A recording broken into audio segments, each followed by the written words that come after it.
Our minds give us trouble, and one of the leading ways people nowadays deal with them is meditation, sessions where you quieten thoughts, empty the mind, and focus on just a few things outside of you, like the rustle of leaves or the flow of water. But at the School of Life, we want to put forward an alternative, or rather a complementary idea. We've devised a technique based not on Eastern thought, but on ideas that come down to us from the Western philosophical tradition. We call it a philosophical meditation.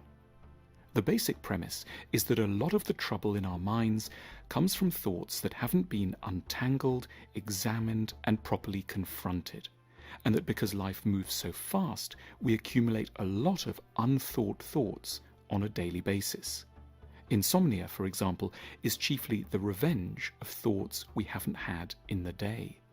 Muddled, unfocused thoughts generate a static of anxious electricity, or else give rise to clouds of non-specific gloom. If we've been out of touch with our thoughts for too long, we can get snappy or suddenly enraged. This is what philosophical meditation is designed to help us with. It's a tool for systematically clearing up our minds and making sense of our disavowed feelings and ideas. The first priority is to set aside a bit of time, ideally some 20 minutes, at least once every few days. You should sit probably in bed early in the morning or late in the evening with a pad of paper and anchor your investigation of yourself around 3 large questions. Firstly, what am I currently anxious about? Secondly, what am I upset about and with whom? And thirdly, what am I currently excited and ambitious about? At first, when asked to respond to questions like these, the mind tends to be inarticulate and a bit scared. Generally, something comes to mind, but often you can't quite tell what it is yet. It might, just for now, be a word or a mental image or a place or a person's name. This doesn't matter. Grab the ideas when they're there without thinking too much, write everything down, however minor, and don't worry too much about its ultimate sense. Philosophical meditation can be compared to cleaning out a large, clogged-up cupboard. You have to take everything out and pile it up on the bed first before starting to sort it out. So, to kick off, under What Am I Anxious About?, you might accumulate a list of concerns you haven't looked at head-on, but have glimpsed in the course of the day. It'll be nonsense to anyone else, and perhaps almost to yourself too, but keep going. With all the thoughts taken out, then pass them through the sieve of a set of questions. Ask, what is this anxiety really about? Tell the story of the coming anxious period or challenge in great, almost tedious detail. Then confront head-on everything that could go wrong with a worrying situation or idea. Now tease out how you might still be okay, even if the worst happened. Don't cheer yourself up with false optimism. Make yourself at home with the darkest possibilities. Realize that almost everything is ultimately rather survivable. Then it's time to move on to the second part of the philosophical meditation, the bit where you ask the second big question. Who am I upset with and why?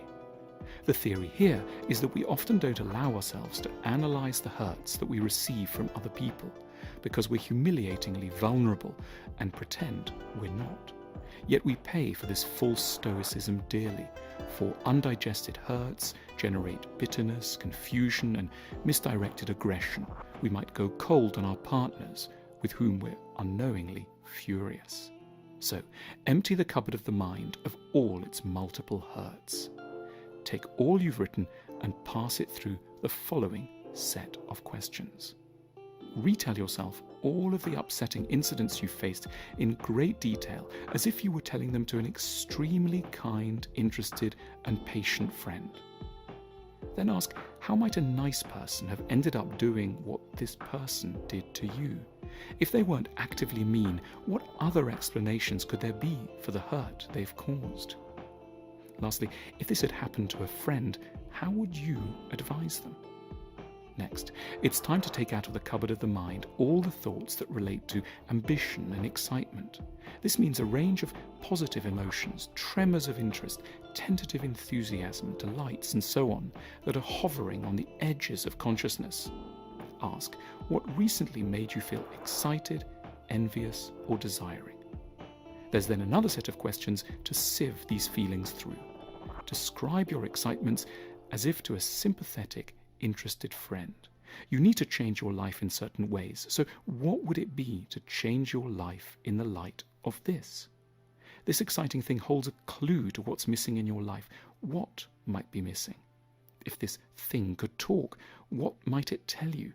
If this thing could try to change your life, what changes might it advise? If other parts of your life were more like this, what might they be like? Answering all these questions starts the vital work of decoding the scrambled thoughts that normally clog up our minds. The longer we've gone without doing one of these mental audits, the more there will be to go through. Philosophical meditation doesn't magically solve problems, but it hugely helps us by creating an occasion when we can identify our thoughts and get them in some kind of order. Fears, resentments, and hopes become easier to name. We get less scared of the contents of our own minds. We grow calmer, less bitter, and clearer about our direction in life. We start, at last, on the journey to knowing ourselves properly.